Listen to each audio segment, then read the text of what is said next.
Hi and welcome back to the Smallholding. We've had a number of questions on how we actually made this place how it is. I'm going to be starting a series to show all of the renovations, and today I'm going to start with our wonderful home here, our great little cottage. So come along and I'll show you how it all began.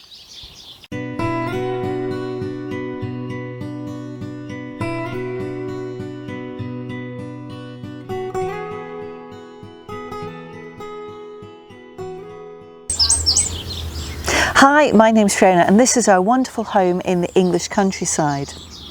This home is very, very old, and the first records show up in the mid 1700s, although the house was well established at that time, so we're not really sure how old it is.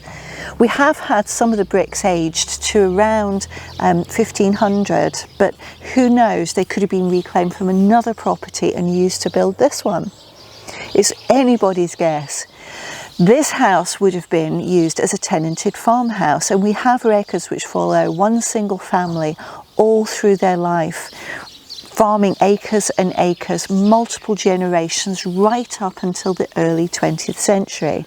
And we do have photographs. And here they are, the whole family, dressed in their best clothing, stood outside of the cottage. At this time, it's worth remembering that the cottage would only have had 2 rooms upstairs and 2 rooms downstairs. But here we see 3 generations of the family all living in the cottage. I'm told by the local historian that this was very common and not unusual at that time. Within a few short decades of that photograph being taken, the tenants had left the property, and by 1950 it was completely derelict. It had no roof, parts of the walls were collapsing, and there were trees and other plants growing on the inside.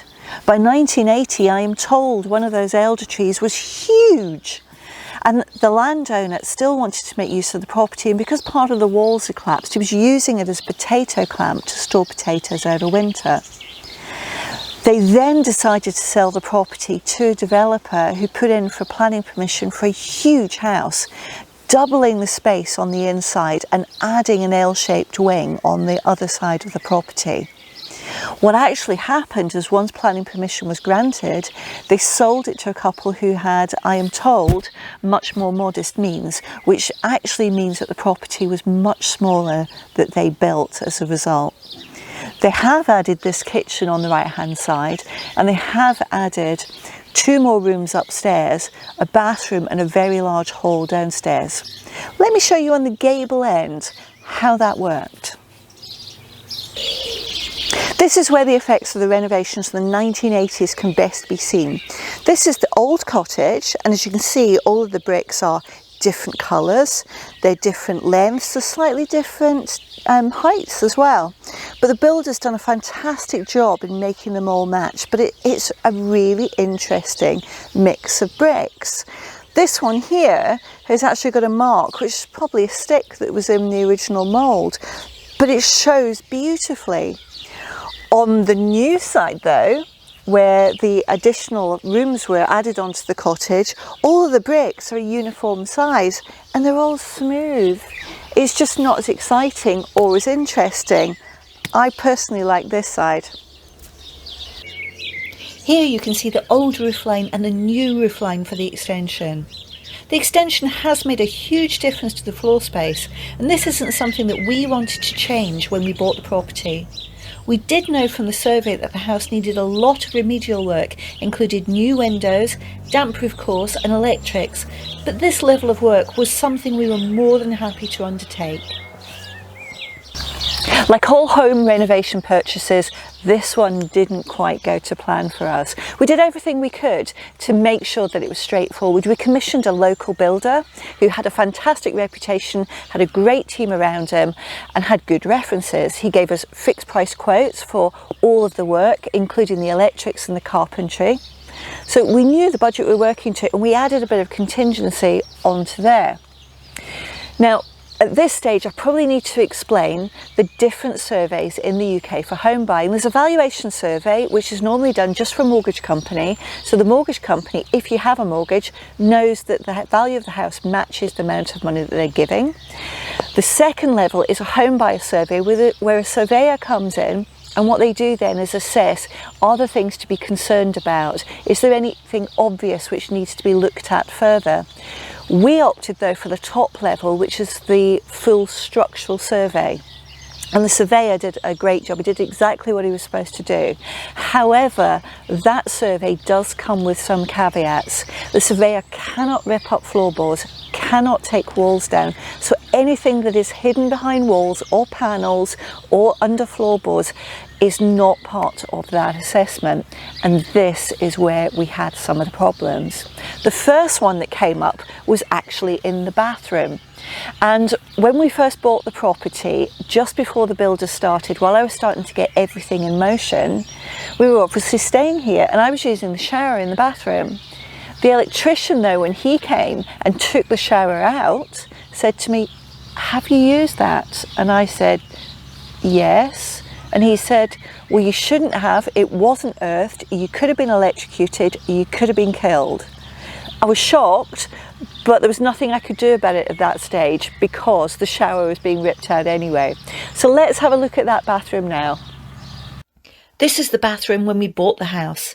The red was very oppressive and made a large room look very small, but it did look serviceable and there was no reason to suspect there were major issues, but it all had to come out. The bathroom had one of the highest damp ratings, as the wall on the right was the old cottage external wall, but it hadn't been damp proofed in the 1980s renovations. We quickly learned that renovations always make things look worse before they get better. And this is what we ended up with. We decided to go for a traditional white roll top bath and bathroom suite with mixed stone splashbacks. I also made some curtains from upholstery fabric to keep the heat in. The biggest issue in the renovation we found in the bedroom, and the bedroom floor was significantly bowed. So the carpenter that worked with the builder was going to tailor make some inserts to sit above the joist and level that floor up. When he took the floorboards up though to put those inserts in, what he found was really shocking. The joists which held the upper floor in place were rotting away from the walls. So that meant we were going to need a whole new structure to hold the upper floor in place, new joists put in place. We were absolutely mortified and didn't know what to do. We thought it was going to cost us a fortune, so the builder went away and again did another quote for us. And actually it turned out that because the inserts were going to have to be tailor-made and that was a big job, that putting new joists in place were only a little bit more expensive. So that was a huge relief and very, very lucky. So let's have a look at how it looked when those joists came out. This is the photograph I always come back to when I need reminding how far we've come with the cottage. The photograph was taken from the living room below, looking up into the main bedroom. The joists are the wooden structures running left to right, and they were precariously balanced on the beams running at 90 degrees. You'll notice a recess in the main bedroom to the right hand side. This had been a large cupboard that housed the hot water tank. As we opted to put in new heating, as indicated by the survey, we put in an on-demand boiler and we no longer needed this cupboard, so we reclaimed a huge amount of room. Just to show you what it looked like to begin with, this was before the renovation. Just like the bathroom, it looked absolutely fine, but it hid a major issue with those joists. Once the new joists and floor were complete, this is what it looked like. Removing that hot water tank and the cupboard surrounding it, we'd reclaimed lots of space, making it a very large bedroom for such an old cottage. The living room below also went through some major renovations. Not only did it get a new ceiling as the joists were replaced, but we reinstated the fireplace. You might be surprised to know that we're actually looking at it in this photograph. The beautiful fireplace is hidden behind those wooden panels. It was hidden because there's a solid fuel boiler behind it that looks like a 1960s filing cabinet. All of the walls had to be taken back to the brick to have the complete and thorough damp proof installed. So just like every other room in the house, the living room was replastered. As this room would have been the main cooking area in the old cottage, we wanted to install a proper cooking range in the fireplace. We found a brand called Essie, based in the UK, that made cooking ranges and had the advantage of a glass door to the firebox, so we could still see the flames even if we weren't going to cook. And this is what we've ended up with. I love this room. It's so relaxing in the evenings. This is the kitchen when we bought the house, and again, this was misleading. The cooker was condemned, the cream and green cabinets were not fitted properly, and there was no room allowed for a washing machine or a dishwasher. Even the dresser you see on the right-hand side literally fell apart when the builders tried to move it. So the room was taken apart completely and replastered before a traditional oak kitchen cabinetry was fitted. We allowed space for a washing machine as well as a dishwasher, and we replaced the stainless steel sink with a traditional Belfast sink. The whole room is a much nicer place to be and to cook our meals. This is the dining room, and to help with the heating of the house, we added a wood-burning stove into this room. To the left of the fireplace, you might notice 2 cupboard doors. One is a doorway to the original narrow cottage staircase that rises into the second bedroom. The other door is to the understairs storage cupboard. The last internal thing in the house that I want to show you is our hallway. One wonderful thing that was retained in the 1980s renovation was the brick floor to the yard area at the back of the property. This was incorporated into the hall floor, and I personally love this addition. As you can see, we also have a modern stairway as well as the old cottage stairs. Cottages of this age are built on very shallow foundations. It's not modern building standards by any stretch of the imagination. That means that they move around a lot and they need something else to help that structural integrity. So you will commonly see these on old cottages.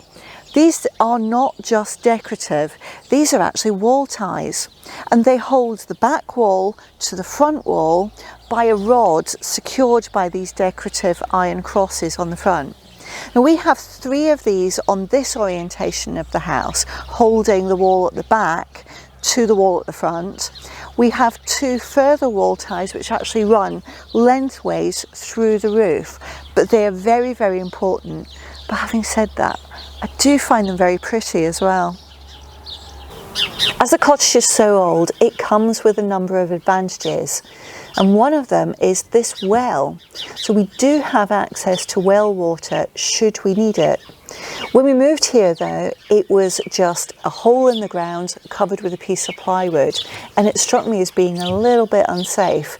So we raised it up to make it more obvious what it is in this traditional well arrangement. So all of these bricks are brand new, and we've put, yes, it is just a piece of ply, but it's easily removed, fits straight on top, and we can easily access the water down below.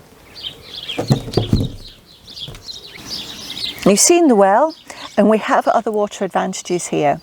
No, it's not this bird bath, it's actually what's underneath this concrete plinth that the bird bath is sat on. Underneath here is a rainwater harvesting brick-lined cistern.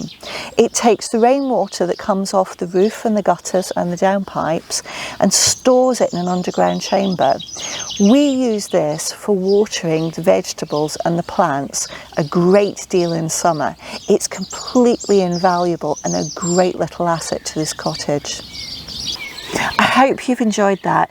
In our next in the series, I'll take you through the renovation of our land, which if anything started off in a far worse condition than we have now.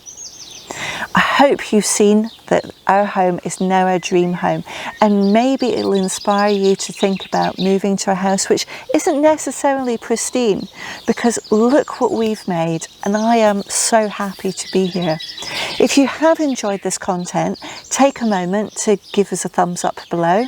If you're not already a subscriber, take a second to do that and hit the notifications icon, and you'll get to know of any new videos as soon as they go live, including the next in the series. If you've got any questions for me, leave them in the comments section and I'll do my best to answer them as quickly as possible. Thanks for watching, and I'll see you next time.